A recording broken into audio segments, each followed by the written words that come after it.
Alors, vous avez entendu parler là, de cette fermeture des sentiers de motoneige là, qui devrait demeurer si aucune entente n'est conclue là, avec le syndicat des producteurs de bois de la Côte-du-Sud. C'est M. Nadeau qui est venu nous voir hier. Je ne sais pas si vous vous souvenez, la semaine dernière, on avait eu un communiqué des 3 MRC, de Montmagny, Lillet et Kamouraska. Les 3 préfets de ces MRC avaient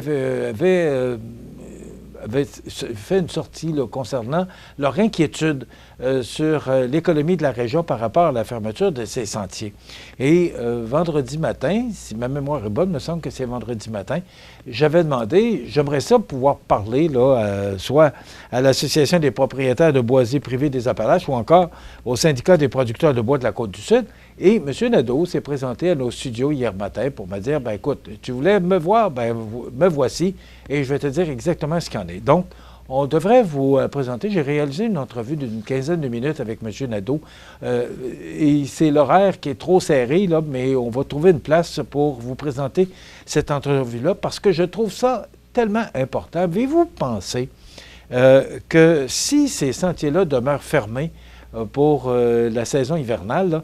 Déjà que c'est pas facile, parce que la motoneige, l'an passé, souvenez-vous que la saison avait été très écourtée en raison des températures douces, puis de la pluie, puis bon, ça n'a vraiment pas été la meilleure saison.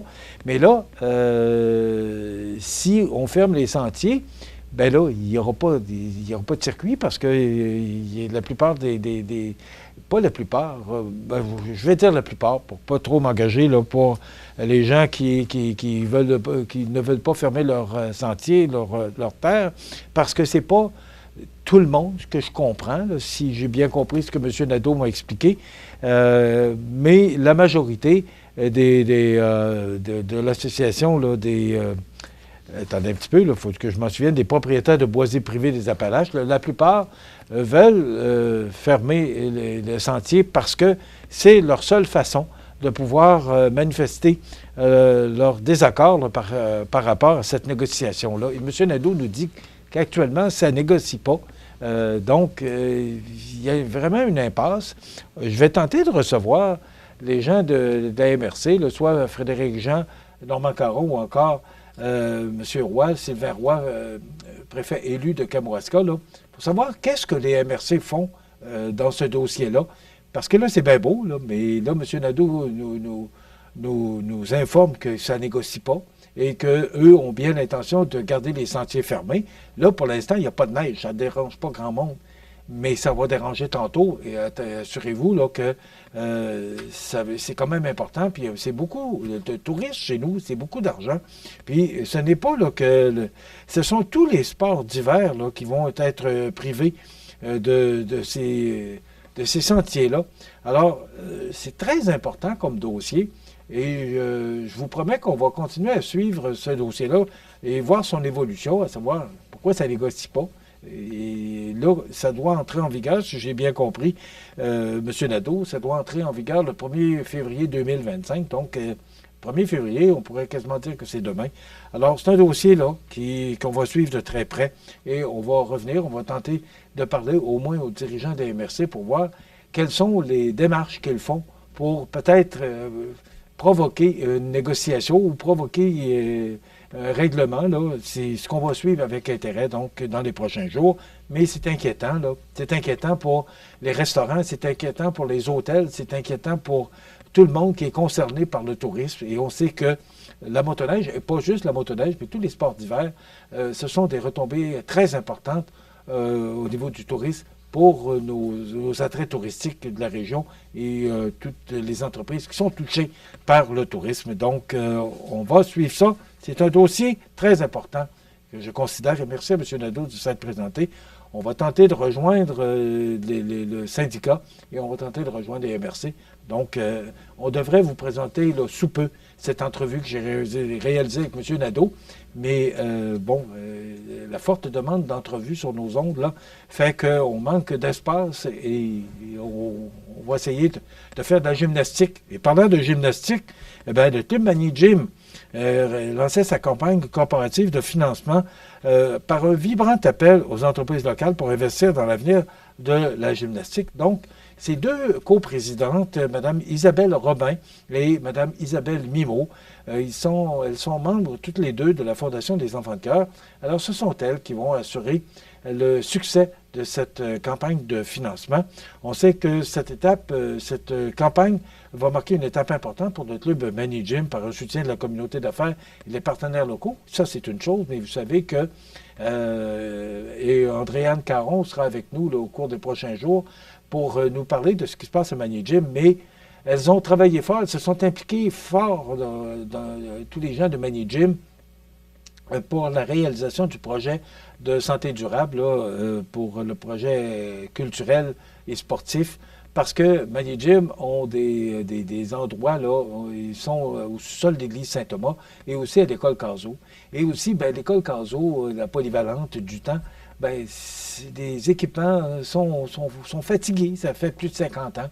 Alors, vous savez que récemment, on a annoncé là, qu'on aurait notre centre sportif et culturel en santé durable. Peut-être que vous ne voyez pas que ça bouge beaucoup, mais moi, ce que j'entends, là, c'est que tout le monde travaille, le centre de service scolaire qui porte le chapeau de ce projet-là, ça travaille fort pour pouvoir aménager. C'est pas simple, là, parce que c'est dans une école qui fonctionne 10 mois par année. Alors, c'est pas simple d'organiser, de planifier les travaux, mais on me dit qu'on travaille fort là-dedans. Donc, on pourra en parler là, plus en détail prochainement. Mais Mani Gym, ben, ça fait partie ça fait partie de l'école, ça fait partie de tout ce qu'au niveau athlétisme, ça fait partie aussi du développement de nos jeunes. Donc, c'est très important. Alors, on entre là dans la campagne de financement, la campagne corporative. Et jusqu'au 15 avril 2025, bien là, si vous voulez avoir une vignette, si vous avez des problèmes de stationnement dans la ville de Montmagny, bien là, il faudra en faire vite pour vous procurer une vignette. Là, c'est 60 $ et vous pouvez vous la procurer à l'hôtel de ville. Je l'ai dit en entrée de jeu dans le bulletin de nouvelles, c'est le 5 novembre 2024, c'est jour d'élection présidentielle aux États-Unis. Bon, on en a entendu parler abondamment et hier, ben, tout le monde était là-dessus parce qu'on ne sait pas trop quelle base ça va prendre. Est-ce que ça va être Mme Harris? Est-ce que ça va être M. Trump? Les sondages, même encore hier, là, démontraient que les deux candidats étaient à égalité. Donc, c'est aujourd'hui que ça va se passer.